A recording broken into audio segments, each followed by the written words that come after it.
मंडळी, श्रावण सोमवार भगवान शंकराचा अत्यंत प्रिय दिवस आहे. पण जर नेमक्या त्याच दिवशी एखाद्या महिलेला मासिक पाळी आली तर व्रत मोडते का?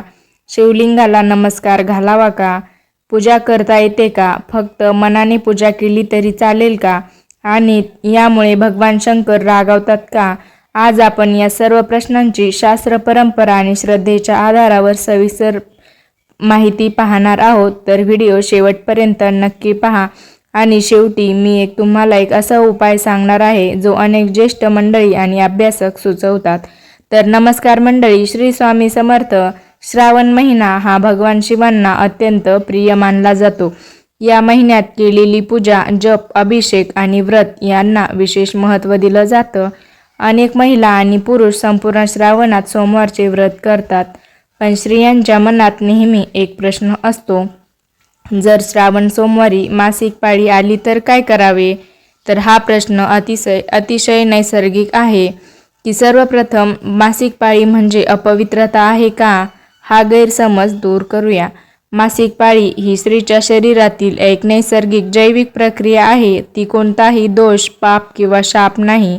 पूर्वीच्या काळात स्त्रियांना विश्रांती मिळावी, त्यांच्या आरोग्याची काळजी घ्यावी यासाठी काही धार्मिक आणि सामाजिक नियम प्रचलित झाले. अनेक कुटुंबे आजही त्या परंपरा पाळतात, तर काही कुटुंबे वेगळी पद्धत स्वीकारतात. मग श्रावण सोमवारचे व्रत मोडतं का? हाही प्रश्न बऱ्याच महिलांना असतो. तर त्याचं उत्तर नाही असं आहे. जर तुमचा संकल्प आधीपासून असेल आणि त्या दिवशी मासिक पाळी आली असेल तर केवळ त्यामुळं व्रत मोडतं असं मानलं जात नाही. श्रद्धा, भक्ती आणि मनाची शुद्धता यांना अनेक जण अधिक महत्त्व देतात. मंडळी, पूजा करावी की नाही हाही प्रश्न बरेच जण विचारतात. तर येथे दोन परंपरा दिसून येतात. पहिली म्हणजे अनेक घरामध्ये मासिक पाळी दरम्यान देवघरात जाणं, महादेवाची पूजा करणं किंवा महादेवांना म्हणजे शिवलिंगाला स्पर्श करणं किंवा अभिषेक करणं टाळलं जातं. अशा वेळी स्त्रीने घराबाहेर न राहता मनात भगवान शिवांचे स्मरण करा. ओम नमः शिवाय किंवा श्री शिवाय नमस्तुभ्यम या मंत्राचा जाप करा. शिव महिमा स्तोत्र किंवा शिव चालीसा ऐका, ध्यान करा आणि मनापासून करा. जे पण कराल ते मनापासून करा. त्यानंतर मंडळी, दुसरी परंपरा आहे. काही कुटुंबे आणि काही आधुनिक धार्मिक अभ्यासक असे मानतात की मासिक पाळी ही नैसर्गिक प्रक्रिया असल्यामुळे भक्तीवर कोणतेही बंधन नसावे. अशा ठिकाणी स्त्रिया नेहमीप्रमाणे देवाचे नामस्मरण करतात. मंडळी, शिवलिंगाला स्पर्श करावा का हाही प्रश्न बऱ्याच लोकांचा असतो.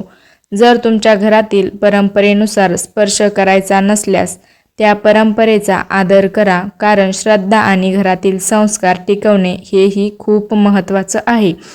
मंडळी, उपवास करावा का हाही प्रश्न खूप जण विचारतात. जर तब्येत चांगली असेल तर फलाहार करून व्रत करू शकता.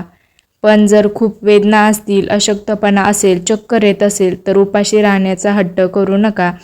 कारण महादेव म्हणतात की महादेव म्हणत नाही तुम्ही उपाशी राहा, माझ्यासाठी उपवास करा. त्यामुळे भगवान शिवभक्तांच्या आरोग्यापेक्षा उपवासाला मोठे मानत नाही.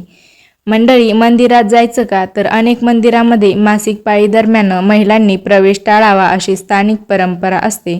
अशा वेळी घरी बसून प्रार्थना केली तरी ती भगवान शिवांपर्यंत पोहोचते अशी अनेक भक्तांची श्रद्धा आहे. जर पूजा राहिली तर काही भीती बाळगू नका. पाळी संपल्यानंतर शिवलिंगावर पाणी अर्पण करा, बेलपत्र अर्पण करा, ओम नमः शिवायचा जप करा 108 वेळा किंवा तुम्हाला जसं जमन तसं केला तरी चालेल. मनापासून क्षमा मागा. या काळात काय करायचं नाहीये तर शिवपुराण म्हणजे या काळात तुम्ही काय करू शकता याविषयी पाहू आपण. तर शिवपुराण ऐका, महामृत्युंजय मंत्र ऐका, शिवभजन ऐका, ध्यान करा, गरिबांना मदत करा, दान करा.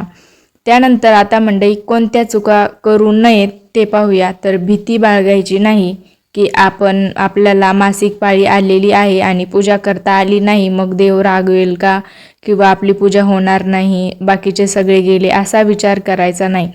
तर स्वतःला दोष द्यायचा पण नाहीये. भगवान रागावतील असा विचार पण करू नका आणि अंधश्रद्धांवर विश्वास ठेवू नका. मंडळी, भगवान शिवांना काय प्रिय आहे तर भगवान शिवांना सत्य, प्रेम, करुणा, श्रद्धा, निष्कपट भक्ती ही सर्वात प्रिय आहे. त्यामुळे हे पहा, एक सुंदर कथा आहे. असे सांगितले जाते की भगवान शिवांनी कधीही आपल्या भक्तांमध्ये भेदभाव केला नाही. गरीब असो, श्रीमंत असो, स्त्री असो, पुरुष असो, जो मनापासून भक्ती करतो त्याच्यावर भगवान शिव कृपा करतात. यातून आपल्याला संदेश मिळतो, भक्ती ही मनाची असते. जर संकल्प केला असेल तर संकल्प सोडू नका. फक्त त्या दिवशी मानसिक पूजा करा, म्हणजे नंतर संधी मिळाल्यानंतर प्रत्यक्ष पूजा करू शकता. श्रावण सोमवार हा श्रद्धेचा दिवस आहे. मासिक पाळी ही निसर्गाने दिलेली देणगी आहे. दोन्ही गोष्टींचा आदर केला पाहिजे. घरातील परंपरा, कुटुंबातील ज्येष्ठांचे मार्गदर्शन आणि स्वतःचे आरोग्य यांचा समतोल राखणे सर्वात योग्य ठरते. तर मंडळी, आज आपण जाणून घेतले की श्रावण सोमवारी मासिक पाळी आली तर घाबरण्याचे कोणतेही कारण नाही.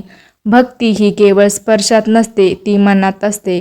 परंपरांचा आदर करा, पण स्वतःच्या आरोग्याचाही काळजी घ्या.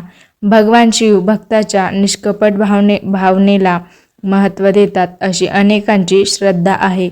जर हा व्हिडिओ तुम्हाला उपयुक्त वाटला असेल तर तो तुमच्या आई, बहिणी, मैत्रिणी आणि इतर महिलांपर्यंत नक्की पोहोचवा.